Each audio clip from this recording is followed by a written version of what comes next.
வணக்கம். 9ஆம் வகுப்பு தமிழ் பாடப்புத்தகம் இயல் 2 துணை வினைகள். வினை என்பது ஒரு செயலையோ அல்லது தொழிலையோ குறிக்கும் சொல் வினைச்சொல் அல்லது வினை என்கிறோம். வினை வகைகள். வினைச்சொற்களை அவற்றின் பொருள், அமைப்பு, சொற்றொடரில் அவை தொழிற்படும் விதம் முதலான அடிப்படைகளில் பல வகையாக பாகுபடுத்தலாம். தனிவினையும் கூட்டுவினையும். வினைச்சொற்களை அமைப்பு, பொருள், சொற்றொடரில் அவை தொழிற்படும் விதம் இவற்றை கொண்டு பல வகையாக பிரிக்கலாம் சொல்கிறாங்க. தனிவினையும் கூட்டுவினையும். வினைச்சொற்களை அமைப்பின் அடிப்படையில் இரு வகையாக பிரிக்கலாம். ஒன்று தனிவினை, மற்றொன்று கூட்டுவினை. தனிவினை. படியுங்கள், படிக்கிறார்கள். மேற்காணும் சொற்களை கவனியுங்கள். இவற்றில் படி என்னும் வினையடியும் சில ஒட்டுக்களும் உள்ளன. படி என்னும் வினையடி பகாபதம் ஆகும். அதை மேலும் பொருள் தரக்கூடிய கூறுகளாக பிரிக்க முடியாது. இவ்வாறு தனி வினையடிகளை அல்லது தனி வினையடிகளை கொண்ட வினை சொற்களை தனிவினை என்பர். மேலே உள்ள எடுத்துக்காட்ட பாருங்க. படியுங்கள், படிக்கிறார்கள். இந்த சொற்களில் படி என்பது வினையடி. ஒரு சொல்லோட அடிச்சொல்லை தான் வினையடி அப்படின்னு சொல்கிறோம். படித்தல், படிக்கிறார்கள். இந்த சொற்களோட அடிச்சொல் படி. இதனை வினையடி என்று சொல்கிறோம். படி அப்படிங்கிற சொல்ல பிரித்தால் பொருள் தராது, பகாபதமாகவே இருக்கும். தனி வினையடிகள் என்பது தனி வினையடிகளை கொண்ட வினை சொற்களை தனிவினை என்பர். தனிவினை என்பது தனி வினையடிகளை கொண்ட வினை சொற்களை தனிவினை என்பர். கூட்டுவினை. ஆசைப்பட்டேன், கண்டுபிடித்தார்கள், தந்தி அடித்தே முன்னேறினோம். மேற்காணும் சொற்களை கவனியுங்கள். ஆசைப்படு, கண்டுபிடி, தந்தியடி, முன்னேறு என்பன அவற்றின் வினையடிகள். அவை பகுபதங்கள் ஆகும். இவ்வாறு பகுபதமாக உள்ள வினையடிகளை கூட்டு வினையடிகள் என்பர். அவ்வகையில் கூட்டு வினையடிகளை கொண்ட வினை சொற்களை கூட்டுவினை என்பர். கவனிங்க. மேலே உள்ள எடுத்துக்காட்ட. ஆசைப்பட்டேன், கண்டுபிடித்தார்கள், தந்தி அடித்தேன், முன்னேறினம். இந்த சொற்களில் ஆசைப்படு, கண்டுபிடி, தந்தியடி, முன்னேறு இவை அவற்றின் வினையடிகள். இந்த வினையடிகளை நம்ம பிரித்து பார்த்தோம் அப்படின்னா பொருள் தரும். இவை பகுப்பத சொற்களாகவே வரக்கூடியது. இப்போ கூட்டுவினை என்பது கூட்டு வினையடிகளை கொண்ட வினை சொற்களை கூட்டுவினை என்பர். கூட்டு வினையடி சொற்களை கொண்ட வினை சொற்களை கூட்டுவினை என்பர். இப்போ கூட்டுவினைகள் பொதுவாக 3 வகையாக பிரிக்கப்படுகின்றன. ஒன்று பெயர் கூட்டல் வினை வினை. 2 வினை கூட்டல் வினை வினை. 3 இடை கூட்டல் வினை வினை. பெயர் கூட்டல் வினை வினை. இப்போ எடுத்துக்காட்ட பாருங்க. தந்தி கூட்டல் அடி, தந்தி அடி. இதில் தந்தி அப்படிங்கிறது பெயர் சொல், அடி அப்படிங்கிறது வினைச்சொல். இப்போ பெயர் சொல்லும் வினை சொல்லும் சேர்ந்து தந்தி அடி அப்படிங்கிற புது வினைச்சொல்லை தருது. அடுத்து ஆனை கூட்டல் இடு. ஆனை அப்படிங்கிறது பெயர் சொல், இடு அப்படிங்கிறது வினைச்சொல். இப்போ பெயர் சொல்லும் வினை சொல்லும் இணைந்து ஆனையிடு அப்படிங்கிற பொருளை தருது. அடுத்து கேள்வி கூட்டல் படு. கேள்வி என்பது பெயர் சொல், படு என்பது வினைச்சொல். பெயர் சொல்லும் வினைச்சொல்லும் இணைந்து கேள்விப்படு அப்படிங்கிற புதிய வினைச்சொல்லை தருது. அடுத்து நம்ம பார்க்க போகிறது வினை கூட்டல் வினை வினை. எடுத்துக்காட்ட பாருங்க. கண்டு கூட்டல் பிடி. கண்டு என்பது வினை, பிடி என்பது வினைச்சொல். இப்போ இரண்டு வினைச்சொற்களும் சேர்ந்து புதிதாக கண்டுபிடி அப்படிங்கிற வினைச்சொல் உருவாக்குது. சுட்டி கூட்டல் காட்டு. சுட்டி என்பது வினைச்சொல், காட்டு என்பது வினைச்சொல். இந்த இரண்டு சொற்களும் இணைந்து புதிதாக சுட்டிக்காட்டு அப்படிங்கிற வினைச்சொல் உருவாகுது. அடுத்து என்ன சொல்கிறாங்க அப்படின்னு பார்த்தீங்கன்னா, சொல்லி கூட்டல் கொடு. சொல்லி அப்படிங்கிறது வினைச்சொல், கொடு அப்படிங்கிறது வினைச்சொல். இப்போ இரண்டு வினைச்சொற்களும் சேர்ந்து புதிதாக வினைச்சொல் உருவாகுது. அடுத்து இடை கூட்டல் வினை வினை. எடுத்துக்காட்ட பாருங்க. முன் கூட்டல் ஏறு, முன்னேறு. பின் கூட்டல் பற்று, பின்பற்று. கீழ் கூட்டல் இறங்கு, கீழ் இறங்கு. இதில் முன் என்பது இடைச்சொல், ஏறு என்பது வினைச்சொல். இப்போ இடைச்சொல்லும் வினைச்சொல்லும் சேர்ந்து முன்னேறு அப்படிங்கிற வினைச்சொல் உருவாகுது. அடுத்து பின் அப்படிங்கிறது இடைச்சொல், பற்று அப்படிங்கிறது வினைச்சொல். இந்த இடைச்சொல்லும் வினைச்சொல்லும் சேர்ந்து பின்பற்று அப்படிங்கிற வினை உருவாகுது. அடுத்து கீழ் என்பது இடைச்சொல், இறங்கு என்பது வினைச்சொல். இது சேர்ந்து கீழ் இறங்கு அப்படிங்கிறத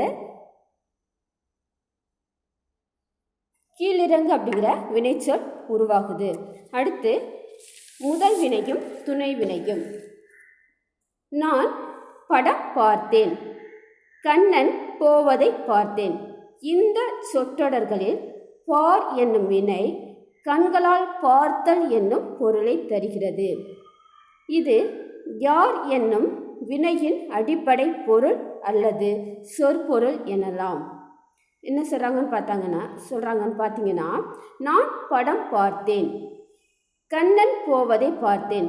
இந்த இரண்டு தொடர்களையும் பார் அப்படிங்கிற சொல் கண்களால் பார்த்தல் அப்படிங்கிற பொருளை தருது.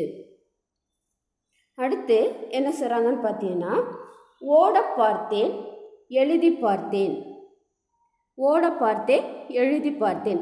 இந்த சொற்றொடர்களில் ஓடப்பார், எழுதிப்பார் என்பன சுட்டுவினைகளாகும். இவற்றில் இரண்டு உறுப்புகள் உள்ளன. மேலே கவனிங்க, அந்த எடுத்துக்காட்ட பாருங்க. ஓட பார்த்தேன், எழுதி பார்த்தாள். இந்த சொற்றொடர்களில் இரண்டு உறுப்புகள் வந்திருக்கு. இவை கூட்டு வினைகள். ஓடப்பார், எழுதிப்பார் இரண்டு வினைகள் சேர்ந்து வருவதனால இதை கூட்டு வினைன்னு சொல்கிறோம். இதில் இரண்டு உறுப்புகள் இருக்கு.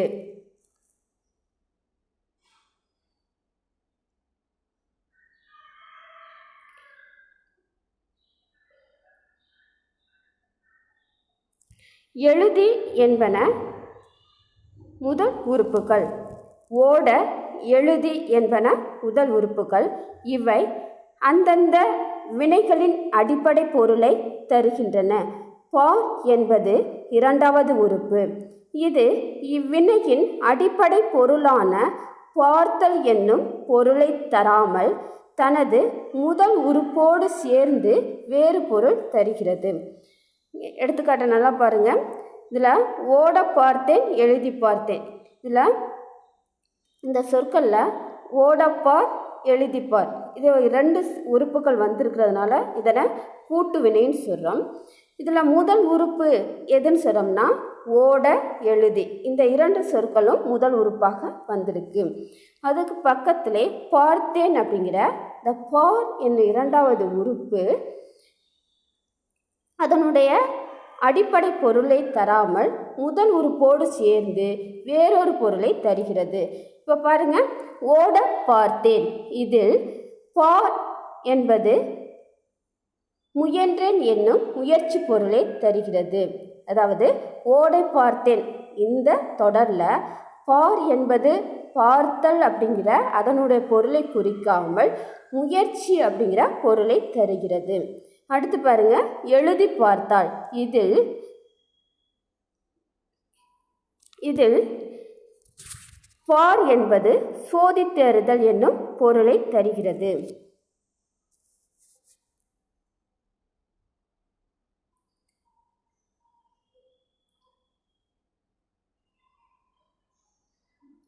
ஒரு கூட்டு வினையின் முதல் உறுப்பாக வந்து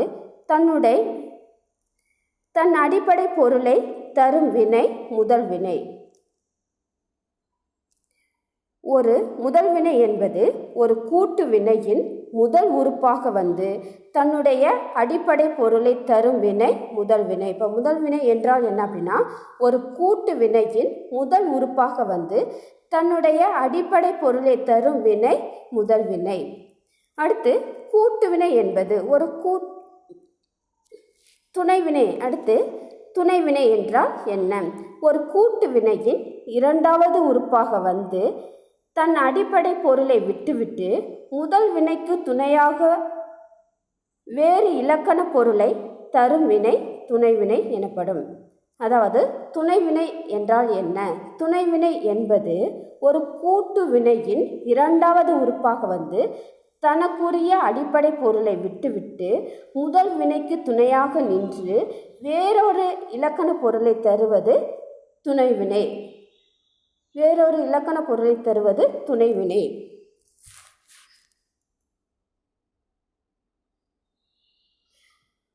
கூட்டு வினையின் முதல் வினை செய அல்லது செய்தி என்னும் வினையெச்ச வடிவில் இருக்கும். துணைவினை வினையடி வடிவில் இருக்கும். துணைவினையே திணை, பார், இடம், காலம் காட்டும் விகுதிகளை பெறும். அதாவது என்ன சொல்கிறாங்க அப்படின்னு பார்த்தீங்கன்னா, ஒரு கூட்டு வினையில் முதல் வினை வந்து எப்படி இருக்கும்னு சொல்கிறாங்கன்னா வினையெச்ச வடிவில் இருக்கும். அந்த வினையெச்ச எப்படி இருக்கும்னா செய்ய, செய்து அப்படிங்கிற வடிவில் முதல் வினை அமையும். துணை வினை என்பது எப்படி இருக்கும்னு சொல்கிறாங்கன்னா வினையடி வடிவத்தில் இருக்கும் அப்படின்னு சொல்கிறாங்க. இந்த துணை வினை தான் எதை காட்டும் அப்படின்னு சொல்கிறாங்கன்னா திணை, பார், இடம், காலம் இவற்றை காட்டும். துணைவினை தான் திணை, பார், இடம், காலம் இவற்றை காட்டும் அப்படின்னு சொல்கிறாங்க. தமிழில் ஏறத்தாழ 40 துணைவினைகள் உள்ளன. தமிழில் ஏறத்தாழ 40 துணைவினைகள் உள்ளன. இந்த 40 துணைவினைகளில் பெரும்பாலானவை முதல் வினையாகவும் செயல்படுது, துணைவினையாகவும் செயல்படுது. தமிழில் 40 துணைவினைகள் இருக்குது. இந்த 40 துணைவினைகளில் பெரும்பாலானவை முதல் வினையாகவும் செயல்படுது, துணைவினையாகவும் செயல்படுது. இப்போ இரு வினைகளாகவும் செயல்படக்கூடிய அந்த சொற்களை பார்ப்போம். பாருங்க, பார், இரு, வை, கொள், போ, வா, முடி, விடு, தள்ளு, போடு, கொடு, காட்டு முதலானவை இரு வகை வினைகளாகவும் செயல்படுகின்றன. இந்த சொற்கள் எல்லாம் பார், இரு, வை, கொள், போ, வா, முடி, விடு, தள்ளு, கொடு, காட்டு இந்த சொற்கள் எல்லாம் முதல் வினையாகவும் துணைவினையாகவும் செயல்படுகின்றன. அடுத்து நாம் பார்க்க போகிறது துணைவினைகளின் பண்புகள். துணைவினைகள் எப்படி இருக்குன்னு சொல்கிறாங்கன்னா பேசுவரின் மனநிலை, செயலின் தன்மையை புலப்படுத்தும். துணைவினைகள் பேசுவருடைய மனநிலை, அவருடைய செயலின் தன்மை அவற்றை புலப்படுத்தும். இந்த முதல் வினையை சார்ந்து அதன் வினை பொருண்மைக்கு மெருகூட்டுகின்றன. துணைவினைகள் என்ன செய்யுதுன்னா, துணைவினைகள் முதல் வினையை சார்ந்து வரும் அதனுடைய வினை பொருண்மைக்கு மெருகூட்டுகின்றன துணைவினைகள். துணைவினைகள் பேச்சு மொழிகளிலேயே அதிகமாக காணப்படும். துணைவினைகள் பேச்சு மொழியிலேயே அதிகமாக காணப்படும். தற்காலத்தில் பயன்படுத்தக்கூடிய துணைவினைகள். அந்த தற்கால தமிழில் ஆம், ஆயிற்று, இடு, ஒளி, காட்டு, கூடும், கூடாது, கொடு, கொண்டிரு, கொள், செய், தள்ளு, தா, தொலை, படு, பார், பொறு, போ, வை, வந்து, விடு, வேண்டாம், முடியும், முடியாது, இயலும், இயலாது, வேண்டும், உள் போன்ற பல சொற்கள் துணைவினைகளாக தற்காலத்தில் வழங்கப்படுகின்றன. கீழே ஒரு அட்டவணை கொடுத்துருக்குறாங்க. அந்த அட்டவணையை பாருங்கள். அந்த அட்டவணையில் என்ன சொல்லியிருக்கிறாங்கன்னா, ஒரு வினை அடியை கொடுத்துட்டு அந்த வினையடி முதல் வினையாகவும் வருது, துணை வினையாகவும் வருது. நம்ம ஏற்கனவே பார்த்துருக்குறோம். சில துணைவினை சொற்கள் இரு வினைகளாக வரும், முதல் வினையாகவும் வரும், துணை வினையாகவும் வரும்னு மேலே பார்த்தோம். அந்த சொற்களை இங்கே நம்மளுக்கு எடுத்துக்காட்டோடு கொடுத்துருக்குறாங்க. அந்த அட்டவணையை பாருங்கள். இரு அப்படிங்கிறது முதல் வினை, புத்தகம் மேசையில் இருக்கிறது. துணைவினை, நான் மதுரைக்கு போயிருக்கிறேன். முதல் வினை, என்னிடம் பணம் இருக்கிறது. துணைவினை, அப்பா வந்திருக்கிறார். அடுத்து பாருங்க, வை, அவள் நெற்றியில் பொட்டு வைத்தாள். நீ என்னை அழ வைக்காதே. அவன் வானொலியில் பாட்டு வைத்தான். அவர் ஒருவரை பாட வைத்தார். பானை 4 படி அரிசி கொள்ளும். பானை 4 படி அரிசி கொள்ளும். நீ சொன்னால் அவன் கேட்டுக்கொள்வான். நான் சொன்னதை நீ கருத்தில் கொள்ளவில்லை. நோயாளியை பார்த்து கொள்கிறேன். அடுத்து பாருங்க, போ. போ அப்படிங்கிறது வினையடி. இது முதல் வினையாக எப்படி வருது, துணை வினையாக எப்படி வருதுன்னு சொல்கிறாங்க.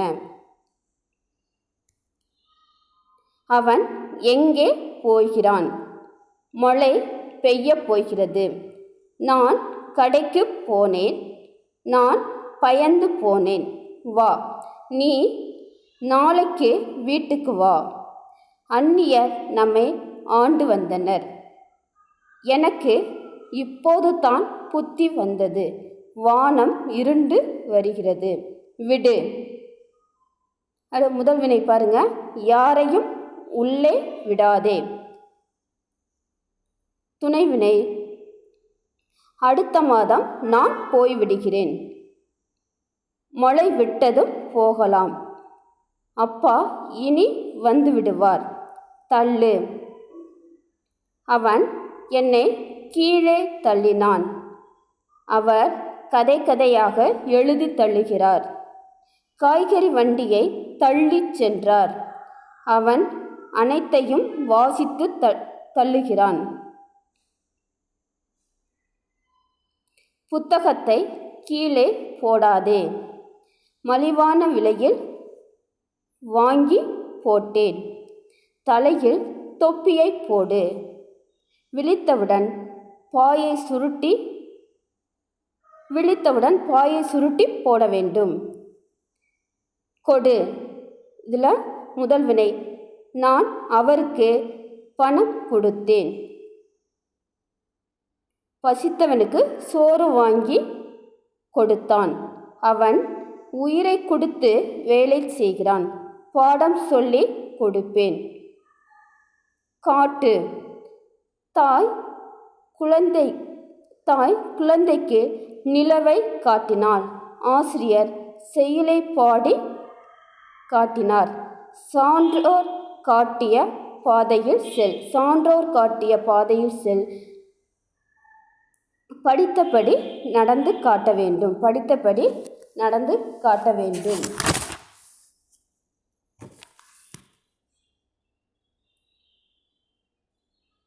தமிழ் மற்றும் ஜப்பானிய மொழிகளில் துணைவினைகள்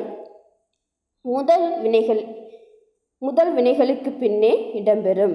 எடுத்துக்காட்டு பாருங்க. கீழே விழ பார்த்தான். இத்தொடரில்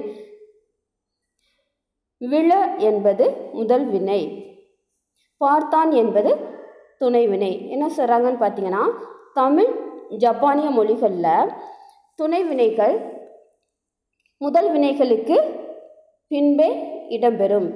தமிழ் ஜப்பான் மொழிகளில் முதல் வினைகளுக்கு பின்னாடி துணை வினைகள் வரும் அப்படின்னு சொல்கிறாங்க. அதுக்கு எடுத்துக்காட்டு கீழே விழ பார்த்தான் அப்படிங்கிறாங்க.